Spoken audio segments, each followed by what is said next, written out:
Hey guys, Chris here from Hot Tech Tips. I want to give you guys a behind-the-scenes tech tour of the Ocean View Trail of Terror. Wanted to do this on Saturday during our No Scare Sensory Friendly.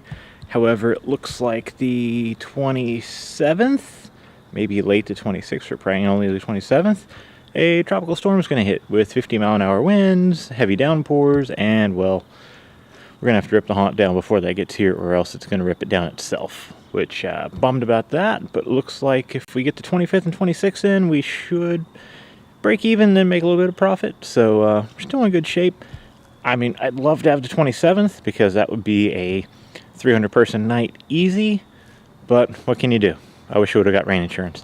Anyway, here's out front. You'll see roadside. We have our sign with a pose and stay skeleton. That got some attention.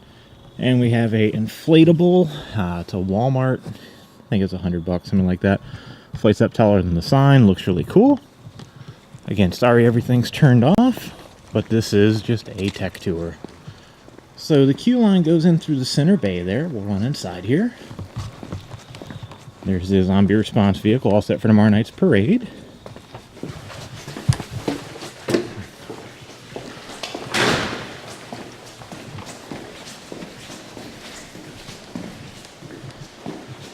Check-in area table with our board for Scaredy Cats, Code Yellows, all that. Had fun with that. Virtual terrors, all the Oculuses are on charge. Photo op here, we put our banner up on the wall, that's down for the parade. As well as our coffin. It is a Epson DLP projector.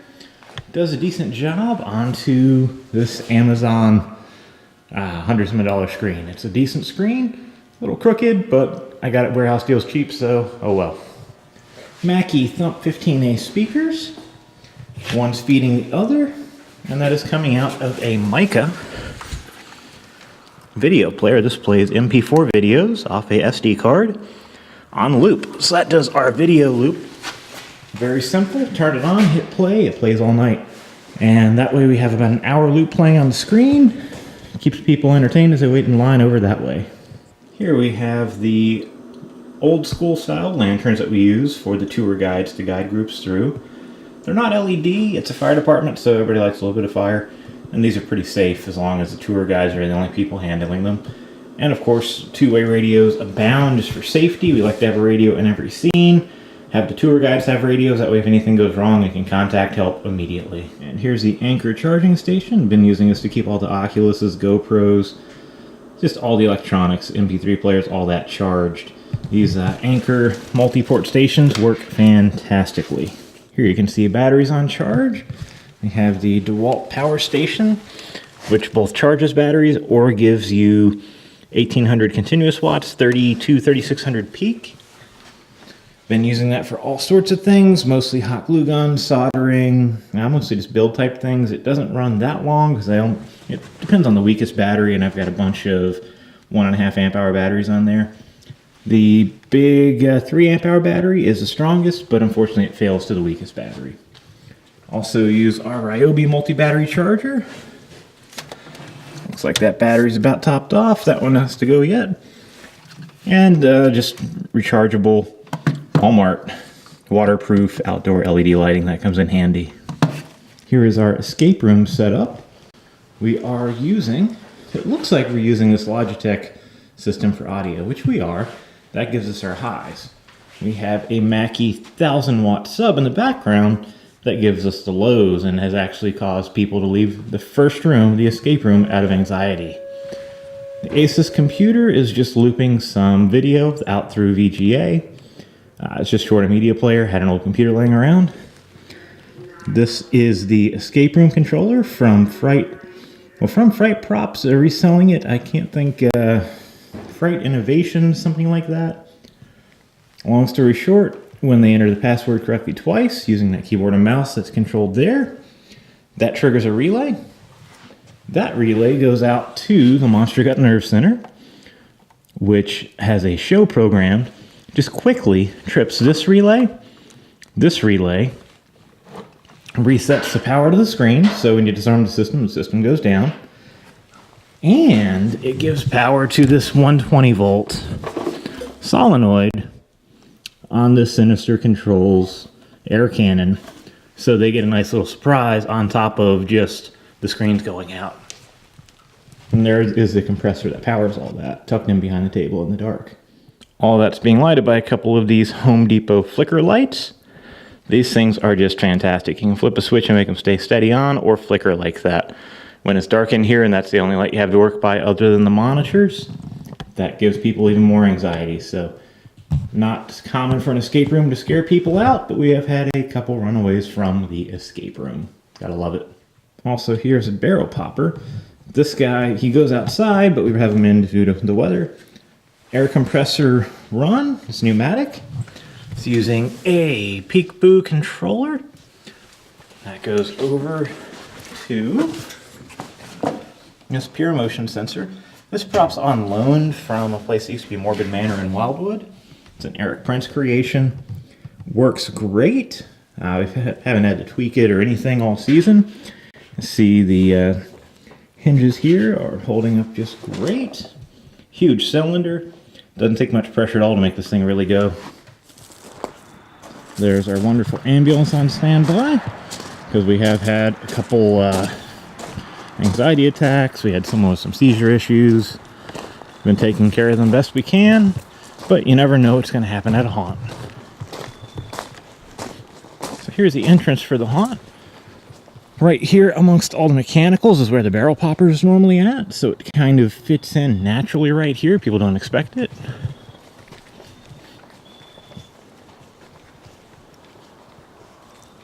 This is the biohazard scene. The guy that puts this together, Juan, is fantastic. He's made a ton of props himself. His great stuff work, I mean, as you can tell, his paint jobs are just awesome. We are very lucky to have him on board. He has some lighting back here, but he's taken most of that out due to the weather we had this week. Be back in for Thursday, Friday night, though.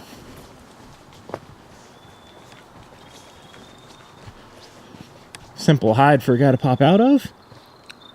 Over here we have basically some pallet wood framed out. Fog machine inside. Some lights. It just looks awesome when the light comes out. That distracts everyone. One actor pops out from over here. The other actor pops out from there from behind them. Great little startle scare. And it looks like the wind got our little buddy here. Sit him back up. Again, some of that great stuff paintwork.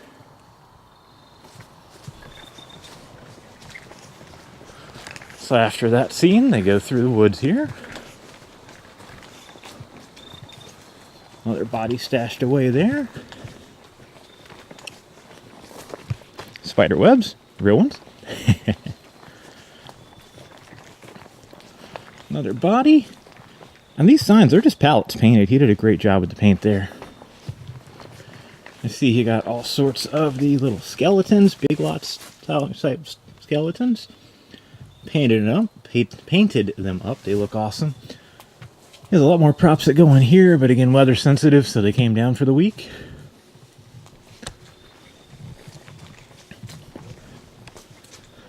And here is the laboratory scene, which I swear every day there's more stuff in here. There's the doctor. Kind of looks like Howard Stern. Not sure if that was the idea or not, but it does look like him. Very neat setup. And there is a garden sprayer. Two of them, actually. We have those dressed up, and they're set to very gently mist. And we missed the patrons with those. They were brand new. They never saw any insecticide, pesticide, any of that sort of stuff, so they're clean. Here we come up to the apocalypse scene. Keep in mind, this light on the camera is pretty bright. Usually you cannot see this till you approach. When they throw the switch, that light, which I'll zoom in on, off-road vehicle light, wide angle. And that light up there as well. Both come on, flood this whole area with light. There's a trail camera, catches some great reaction shots. And about half a second later, the cannon, which is air-powered, fires. And this thing almost feels like a leaf blower going off. And the LED lights on the bottom of it are synchronized, so soon, well, actually, as the relay goes, so do the lights. So it almost looks like it is shooting. There, I can kind of see the foam holding that in place fell back the tube a little bit, but there's the tubing. Little Vixure trail camera, gets pretty good pictures. 1080 video. Here's the control panel. So you hit 1 for the lights and then the gun to go. They hit 2. And the Peekaboo MP3 sends audio to these speakers, which are covered up right now. Strobes are 4. That should be powered. And those are synchronized strobes, so they all strobe at the exact same time, which really has been freaking people out. And the siren interrupts the music and fades in a nuclear sounding siren. It's really cool. It's meant to sound like it's in the distance, so even though the siren's right here, it sounds like it's, you know, far off siren. I'll open the box up here. Weatherproof, I think it's Bud K enclosures. The flasher for the LEDs that does the simultaneous strobe is a Xiaomi LED emergency vehicle LED flasher. Solid state, no relays to click, and it just works. Down here, substantially more complicated. And excuse the wiring because, well, honestly, it was a rush job. We have the Peekaboo MP3, which is really just doing audio output. It's not using any of the relays to do anything. The Monster Guts Nerve Center is doing all the relay action. Make sure it's in there tight. I could have had this do everything, but with the way the programming is right now, it was a little goofy. After the scene of relay triggers ended, the music was ending. It looks like it needs a firmware update, which I did reach out to the manufacturer on. So that's the control panel. And actually there is a reservoir tank down here. So the air compressor, a little pancake, sending air, I think at 90 psi roughly, maybe give or take a little, into this reservoir tank, or accumulator tank. That is a 1/4 inch line. The outlet is a 1/2 inch line, so it can dump a substantial amount of air and give you that actually good sized burst. And there's also a car battery, which is powering all the 12 volt lighting. Unfortunately, the lighting pulled a little more amperage than we planned on, so it couldn't run it off of the 5 amp power supplies we picked up. There's some of that Home Depot flame-proof plastic or flame resistant. Water cans. Every scene with any sort of fire, we use a burn barrel just to stay warm back here. See a couple little decorations here and there. And here's an easy one for you. Playing cards. Looks like a natural game. Hot glued to the table. See some wires, random greebles. This makes the scene look a little more convincing. And there's our ode to Mad Max Fury Road. Our guitarist up there playing the music. I think the strobes will do a walk through there. So these are off-road LED lights. Come around this one and show you what it is. Pick these up off of Amazon for $2.98 for a pair. Just 6 LEDs. It's a grill light, or not grill light. Yeah, grill, push bar, any sort of off-road use. These are all wired in parallel. They don't draw much amperage by themselves, but when there's 6 of them, the amperage does add up a little bit. Apparently it's about 6 amps or so, maybe 7. As you walk through here, it is quite blinding, especially when you don't have this giant video light. At the end of that, there's a remote control controlling this. I was attempting to run it off of 12 volt lights again, but we were short a car battery, so it's just running off a 120 volt LED work light. Solenoid built into the horn right here. Had to rebuild that, but it works now. And it is a remote control trigger. 120 volt trigger. Turns on and off the outlet that powers the solenoid, the power supply for the solenoid, and the light. Run back here real quick and turn off the strobes. And on the way, I'll shut this light off just so you can see how crazy it really is.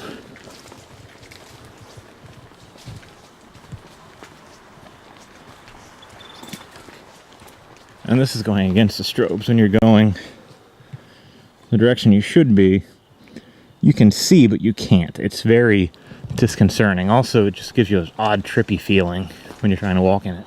Also, I failed to mention, you might notice, we just run most of our electrical and pneumatic line overhead. It's secured to the trees. I like to use these anchors. They're meant for anchoring in things from ceilings, be it drop tile, ceiling grid, or whatnot. Screw it in the tree, zip tie things to it. They are very secure. I use that for both wire, airline, so on and so forth. Cameras, oh, there it is. Works very well. In the dark, people don't even know it's there. And that 120 volt wireless switch, that is a Christmas light switch, is all that is. It's a little slow to react, so it's good for turning it on. Sometimes it stays on for a bit, but that's fine. We have a good pancake air compressor feeding that. Here is the crazy clown tent. Over here you'll see we have, actually the boxes are still out, projection kaleidoscope lights. These were Big Lots from the Christmas section. Picked them up right after Christmas last year for $3 a pop. And for any sort of circus carnival lighting, they look fantastic. There's the guy Spirit Halloween donated to us. And the clowns have something rigged up. It looks like he stopped holding himself up, so they have him zipped here. Long story short, they give him a swing before the group comes through. Old popcorn machine we picked up in thrift. Switched out the light inside with another motion light. Looks awesome. The clown's self-graffiti is fantastic. Here is a giant face we had made. We light it with another motion light right here. This was made, we found a image we liked online as inspiration, drew a new image, put it on a computer screen, threw it on an SD card, projected it onto the wood, and they just traced the projection, then airbrushed it all in. Turned out fantastic. Idea of scale, that is literally about 20 foot tall, because the seam here is about 8 foot, and that is much greater than 8, so that's probably another 12 foot, so it's 18 to 20 foot. This rope we used here is pulled. It's just a nylon pull string for pulling electrical, so it's extremely cheap. It's meant to be used and thrown out, so of course it's meant to be cheap. The hand in the door is pretty cool. More fantastic clown graffiti. I can't really take much credit at all for the clown tent. That was our head clown, Mark Glassford, and his crew did a fantastic job. Check out this ingenuity. String through the door. And fishing weights. So they built a self-closing door with fishing weights. Extremely clever, because they like to fog up the tent. So that way as soon as a group goes through, shuts itself. The tent is made of a, I think it was 30 by 50 foot tarp is the roof. More of the Home Depot flame retardant plastic inside. Generators to run it all, air compressors. Here's a hide spot. Goes with the flow of the haunt, but then there's plenty of room back here for them to hide. There is our Froggy's Fog. Last year we went through a gallon almost every night. Now that we switched to Swamp Juice, we have a clown tent that is almost twice as large, and we haven't even opened the second gallon yet. The Swamp Juice really does last, especially in this enclosed area. They just barely run the fog machine, and you can barely see anything in here. Which is almost a sin, because, I mean, some of this art and graffiti is pretty cool, I gotta say. I mean, that actually wraps over. It's just neat. Somewhat of an exit. This is fun. They pop through with the clown blaster horn right there. They can actually run through there if they want. Not the patrons, the clowns. More of these. Fun noodle, well, pool noodles, fun noodles.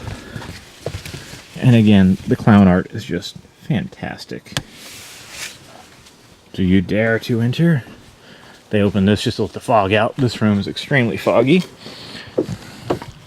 On the back side, you're dead. It's great. That's black lit, so it really shows up well. The strobe light, once the Froggy's fog builds up in here, you can see the light is changing, but you can't actually see the strobe light from there. It's really impressive. This is a American DJ Electro Swarm. The beams cut through pretty well. It's sound reactive. And welcome to the circus. They pulled the speakers out for the weekend, or for the week we're not open. But they have a Bose audio system in here, so the audio just sounds fantastic. And there's a clip right there. Isn't that just gorgeous? More wall graffiti. If I recall correctly, all this white is actually glow in the dark, so once the UV light comes on, which we use front and back of the tent, there are 10-watt UV LEDs. These are Amazon lights. They run about $20 each. They make this whole thing glow. And if I do recall correctly, there's 2 up front. Let's see. Yes, there they are, right up top there.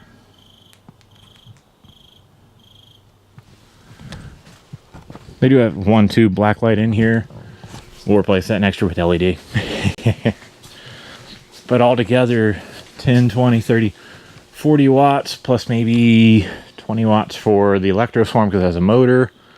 60, the strobe might be 50 watts. So we're talking less than 100 watts to light this entire tent. Plus, well, that 1 tube light probably brings up to 150 watts. But still, that is nothing considering how big this tent is. This thing is massive. Other exit.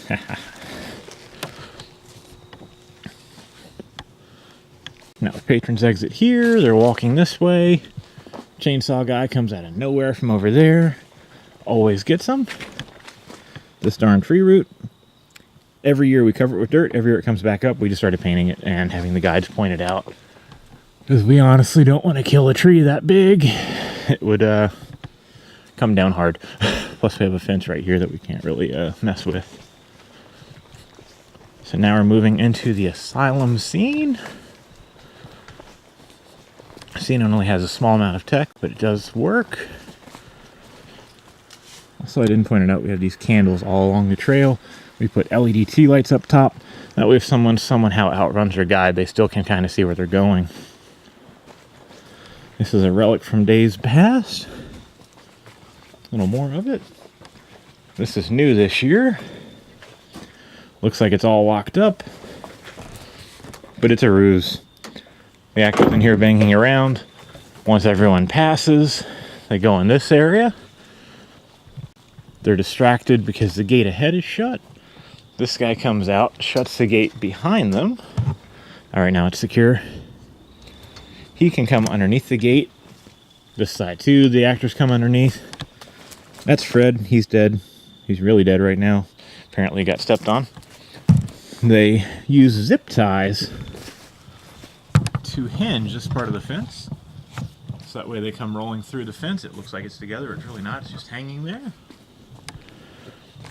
And they just assault from all directions while everyone's locked in the cage.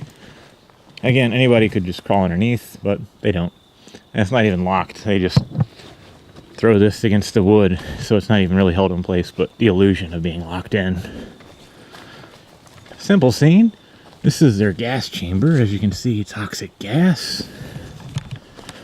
We just put a fog machine in here with remote control and a couple LED. Try to zoom in on it here.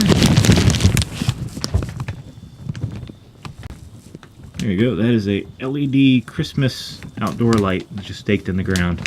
Next to it's a speaker that they just have it in here for water resistance so it didn't rain or dew on it. Those lights have red or green filters or just clear. It's a white LED. $6 for a 2-pack at Walmart.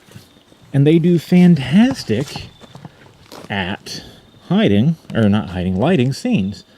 Yes, it can be festive or it can be creepy. These guys are really just a distraction. You come down the hill here. I see my one scarecrow fell down. Prop him back up.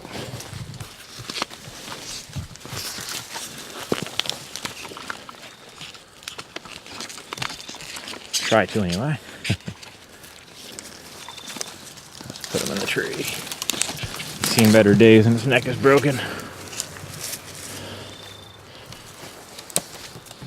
Unfortunately, we do sometimes get people walking through here messing with things at night. We keep an eye on it, but there's also some skunks in the woods.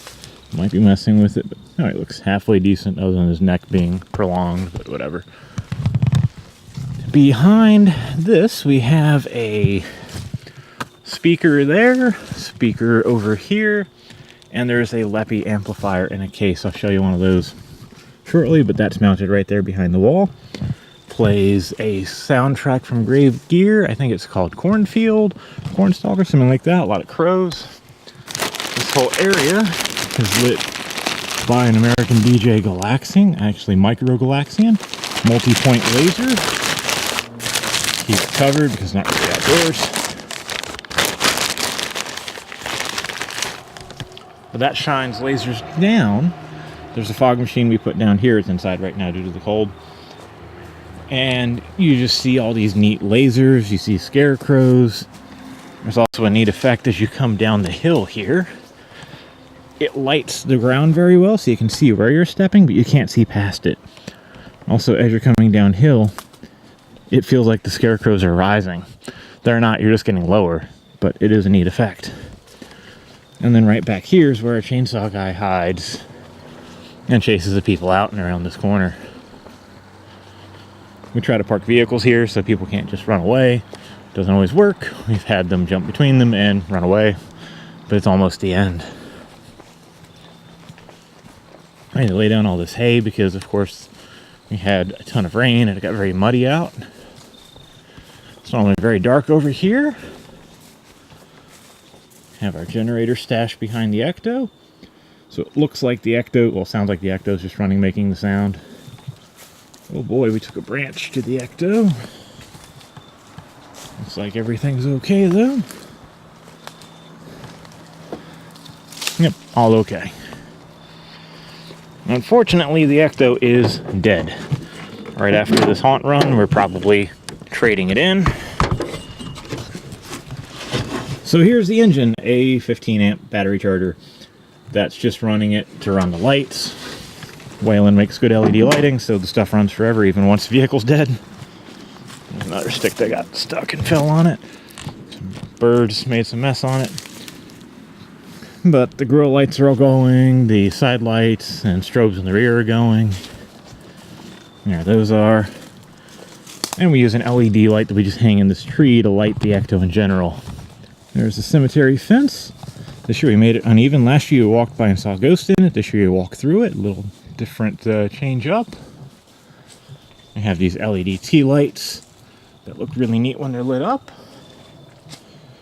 And the cemetery is really just kind of a ruse. It's made to look like you're walking through where graves would be, so you're walking over all the bodies. Drop that tombstone back up. This whole area, unfortunately, is a little bit of a swamp. When it rains, all the water comes down the parking lot into this area. And just distractions galore.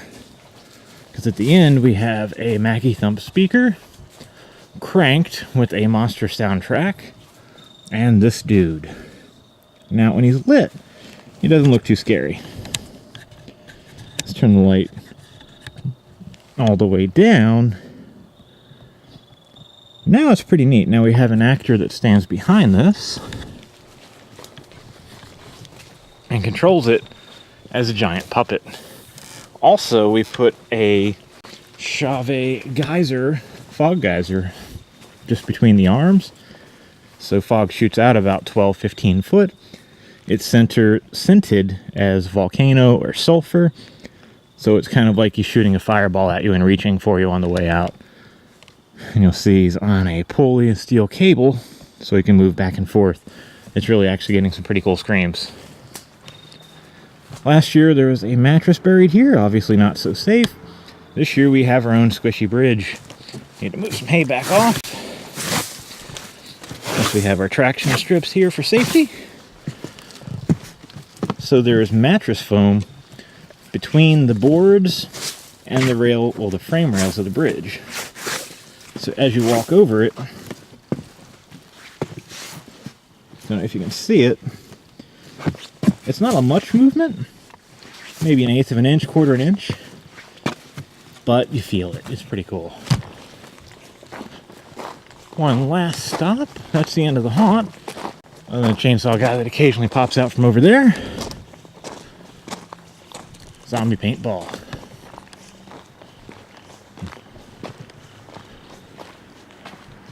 So you'll see we have 10-watt UV LED there, there, and there.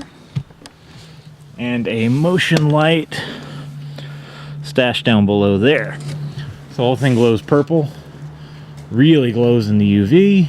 All of the yellow stripes on the turnout gear glows under UV very well. You don't feel the impacts with the turnout gear, so if you're looking to do zombie paintball and you're on a budget, see if your local fire department has some old gear, stuff that's burned or just out of date they can't use. They, if you give them a cut, they might give you a donation. Who knows? But keeps the guy warm, keeps him dry because there's a fluid barrier in the turnout gear, and it takes the hits for the guy. Come around here.